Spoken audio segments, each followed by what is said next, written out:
The wealth of 655 people is $4 trillion. It cannot afford an expense of $200 million, $1,000. The COVID pandemic has made the gap between the ultra-rich and the rest of us wider than ever before. Thanks to the hyperinflationary policies of the central bank and our politicians in Washington, stock prices have reached unprecedented levels in recent months. This pushed the wealth of the uber-rich to dizzying heights, but 2020 was a complete nightmare for the rest of the country. As I discussed earlier, a survey found that 2020 was a personal financial disaster for 55% of all Americans. Last year, more than 110,000 restaurants closed permanently. Americans claimed more than 70 million unemployment benefits, and tens of millions potentially face evacuation in 2021. The top of the economic pyramid loves all the way to the bank. Earlier today, I came across a tweet from Sven Heinrich, who really formed an emotional chord with me. 655 people have $4 trillion in wealth. 200 million cannot cover $1,000 expense. I have absolutely no problem with people making wealth by working extremely hard and making society a better place in the process. But most of the people at the top of the economic pyramid increased their fortunes only 2020 because of the forces that decided to open fire hoses and pour obscene amounts of money on them. This is not true. As a result of deeply flawed policies implemented due to the COVID pandemic, the gap between gains in financial assets and the health of the economy was the biggest difference recorded last year. But as stock market indexes staged a huge rebound from the lows seen in March when the pandemic first hit, the gap between the wealthy and the poor extended an already widening trend to historic proportions.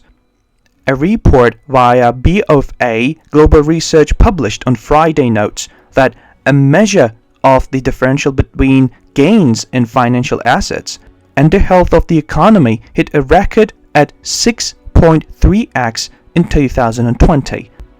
My regular readers are probably tired of hearing me say that the stock market is completely leaving economic reality, and now there's a difficult number to support what I have been saying from the beginning.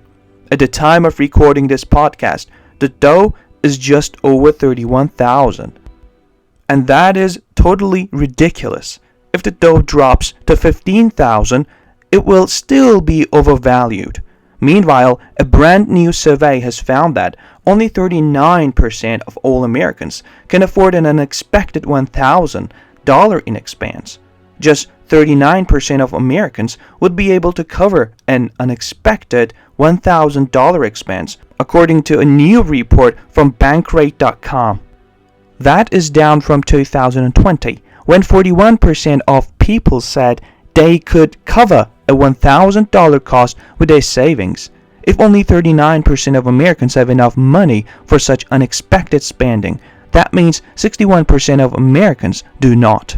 The current population of the United States is 328 million, and 61% of 328 million is just over 200 million, according to Google. Here, Sven Heinrich got this figure.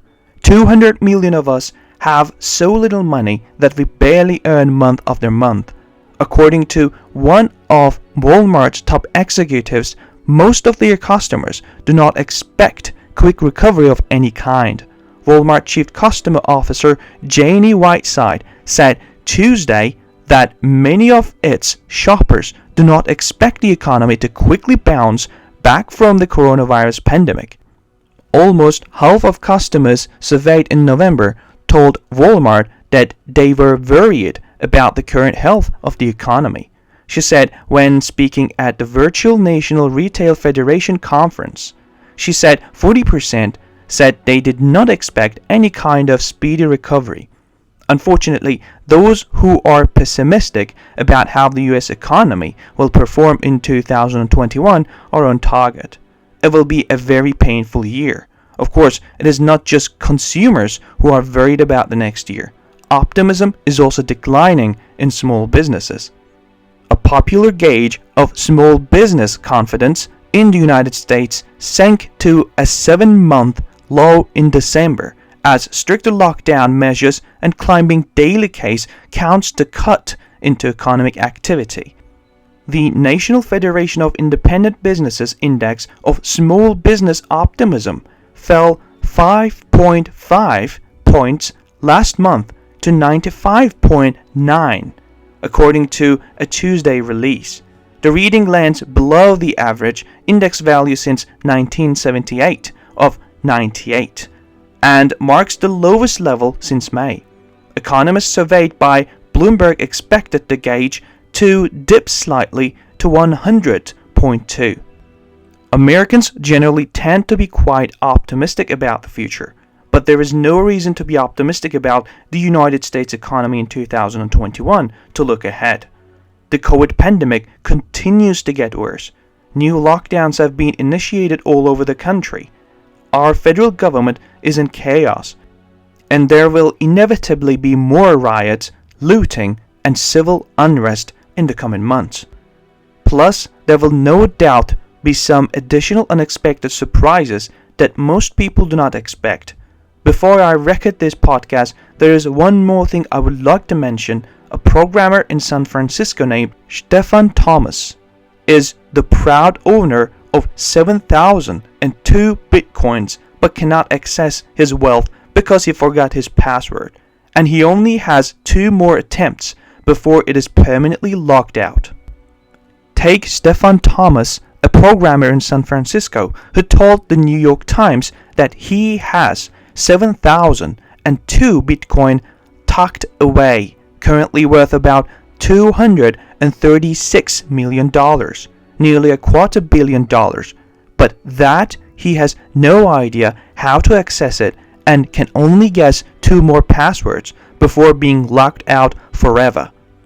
Even setting aside the long-term prospects for crypto, the key message of these horror stories is taking digital finances into your own hands is a huge risk if you can't manage your passwords. Can you imagine how it would feel if this happened to you? Unfortunately, one could argue that essentially the same thing happened to the nation.